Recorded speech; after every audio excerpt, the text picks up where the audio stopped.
आइए मित्रों, हमारे YouTube चैनल स्वाध्याय में आपका हार्दिक स्वागत, अभिनंदन। आज हम आपसे चर्चा करेंगे अनन्य प्रेम ही भक्ति है इस विषय पर। अगर आपने हमारे चैनल को लाइक और सब्सक्राइब नहीं किया है तो आपसे निवेदन है, कृपया चैनल को लाइक और सब्सक्राइब अवश्य करें। अनिर्वचनीय ब्रह्मानंद की प्राप्ति के लिए भगवत भक्ति के सदृश किसी भी युग में अन्य कोई भी सुगम उपाय नहीं है। कलयुग में तो है ही नहीं। परंतु यह बात सबसे पहले समझने की है कि भक्ति किसे कहते हैं। भक्ति कहने में जितनी सहज है, करने में उतनी ही कठिन है। केवल बाह्याडंबर का नाम भक्ति नहीं है। भक्ति दिखाने की चीज नहीं, वह तो हृदय का परम गुप्त धन है। भक्ति का स्वरूप जितना गुप्त रहता है उतना ही वह अधिक मूल्यवान समझा जाता है। भक्ति तत्व का समझना बड़ा कठिन है। अवश्य ही उन भाग्यवानों को इसके समझने में बहुत आयास या श्रम नहीं करना पड़ता जो उस दयामय परमेश्वर के शरण हो जाते हैं। अनन्य शरणागत भक्त को भक्ति का तत्व परमेश्वर स्वयं समझा देते हैं। एक बार भी जो सच्चे हृदय से भगवान की शरण हो जाता है, भगवान उसे अभय कर देते हैं। यह उनका व्रत है। भगवान की शरणागति एक बड़े ही महत्व का साधन है, परंतु उसमें अनन्यता होनी चाहिए। पूर्ण अनन्यता होने पर भगवान की ओर से तुरंत ही इच्छित उत्तर मिलता है। विभीषण अत्यंत आतुर होकर एकमात्र श्री राम के आश्रय में ही अपनी रक्षा समझकर श्री राम की शरण आता है। भगवान राम उसे उसी क्षण अपना लेते हैं। कौरवों की राजसभा में सब तरफ से निराश होकर देवी द्रौपदी ज्यों ही अशरण शरण श्री कृष्ण को स्मरण करती है, त्यों ही चीर अनंत हो जाता है। अनंत शरण के यही उदाहरण है। यह शरणागति सांसारिक कष्ट निवृत्ति के लिए थी। इसी भाव से भक्त को भगवान के लिए ही भगवान के शरणागत होना चाहिए। फिर तत्व की उपलब्धि होने में विलंब नहीं होगा। यद्यपि इस प्रकार भक्ति का परम तत्व भगवान की शरण होने से ही जाना जा सकता है, तथापि शास्त्र और संत महात्माओं की उक्तियों के आधार पर अपना अधिकार न समझते हुए भी अपने चित्त की प्रसन्नता के लिए मैं जो कुछ लिख रहा हूँ, इसके लिए भक्तजन मुझे क्षमा करें। जो कुछ कह रहा हूँ इसके लिए भक्तजन मुझे क्षमा करें। परमात्मा में परम अनन्य विशुद्ध प्रेम का होना ही भक्ति कहलाता है। श्रीमद् भगवद गीता में अनेक जगह इसका विवेचन है। इसी प्रकार का भाव नारद और सांडिल्य सूत्र में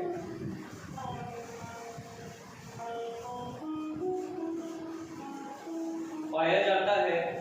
अनन्य प्रेम का साधारण स्वरूप यह है, एक भगवान के सिवा अन्य किसी में किसी समय भी आसक्ति न हो।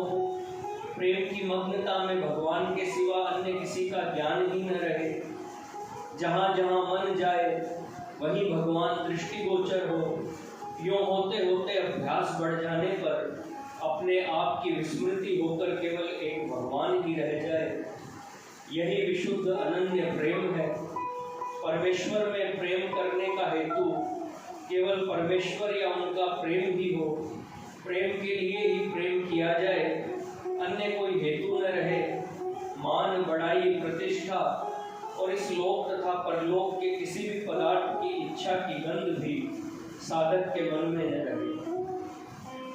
त्रैलोक्य के राज्य के लिए भी उसका मन कभी न ललचाए।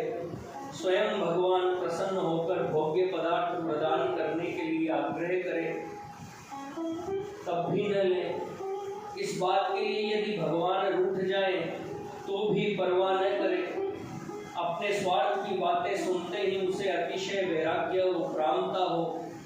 भगवान की ओर से विषयों का प्रलोभन मिलने पर भी मन में पश्चाताप होकर यह भाव उदय हो कि अवश्य ही मेरे प्रेम में कोई दोष है। मेरे मन में सच्चा विशुद्ध भाव होता है और इन स्वार्थ की बातों को सुनकर यथार्थ में मुझे क्लेश होता तो भगवान इनके लिए मुझे कभी न ललचाते। विनय, अनुरोध और भय दिखलाने पर भी परमात्मा के प्रेम के सिवा किसी भी हालत में दूसरी वस्तु स्वीकार न करें। अपने प्रेम हट पर अचल रहें। वह यही समझता रहे कि भगवान जब तक मुझे नाना प्रकार के विषयों का प्रलोभन देकर ललचा रहे हैं और मेरी परीक्षा ले रहे हैं, तब तक मुझ में अवश्य ही विषयाशक्ति है। सच्चा प्रेम होता तो एक अपने प्रेमास्पद को छोड़कर दूसरी बात भी मैं न सुन सकता। विषयों को देख, सुन और सहन कर रहा हूँ, इससे यह सिद्ध है कि मैं सच्चे प्रेम का अधिकारी नहीं हूँ। तभी तो भगवान मुझे लोभ दिखा रहे हैं। उत्तम तो यह था कि मैं विषयों की चर्चा सुनते ही मूर्छित होकर गिर पड़ता, ऐसी अवस्था नहीं होती। इसलिए निसंदेह मेरे हृदय में कहीं न कहीं विषय वासना छिपी हुई है। यह है विशुद्ध प्रेम के ऊंचे साधन का स्वरूप। ऐसा विशुद्ध प्रेम होने पर जो आनंद होता है उसकी महिमा अकथनीय है। ऐसे प्रेम का वास्तविक महत्व कोई परमात्मा का अनन्य प्रेमी ही जानता है। प्रेम की साधारणतः 3 संज्ञाएं हैं: गौण, मुख्य और अनन्य। जैसे नन्हे बछड़े को छोड़कर गौ वन में चरने जाती है, वहाँ घास चरती है, उस गौ का प्रेम घास में गौण है, बछड़े में मुख्य है और अपने जीवन में अनन्य है। बछड़े के लिए घास का एवं जीवन के लिए वह बछड़े का भी त्याग कर सकती है। इसी प्रकार उत्तम साधक सांसारिक कार्य करते हुए भी अनन्य भाव से परमात्मा का चिंतन किया करते हैं। साधारण भगवत प्रेमी साधक अपना मन परमात्मा में लगाने की कोशिश करते हैं, परंतु अभ्यास और आसक्तिवश भजन ध्यान करते समय भी उनका मन विषयों में चला ही जाता है। जिनका भगवान में मुख्य प्रेम है वे हर समय भगवान को स्मरण रखते हुए समस्त कार्य करते रहते हैं, और जिनका भगवान में अनन्य प्रेम हो उनको तो समस्त चराचर विश्व एक वासुदेवमय ही प्रतीत होने लगता है। ऐसे महात्मा बड़े दुर्लभ हैं। इस प्रकार के अनन्य प्रेमी भक्तों में कई तो प्रेम में इतने गहरे डूब जाते हैं कि वे लोक दृष्टि में पागल से दिख पड़ते हैं। किसी किसी की बालकवत चेष्टा दिखाई देती है, उनके सांसारिक कार्य छूट जाते हैं।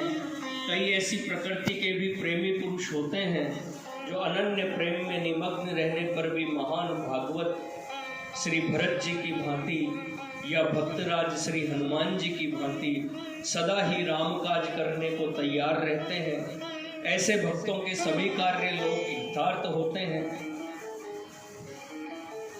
ये महात्मा एक क्षण के लिए भी परमात्मा को नहीं भुलाते, न भगवान ही उन्हें कभी भुला सकते हैं। भगवान ने कहा ही है, यो माम पश्यति सर्वत्र सर्व च मयि पश्यति तस्याहं न प्रणश्यामि स च मे न प्रणश्यति।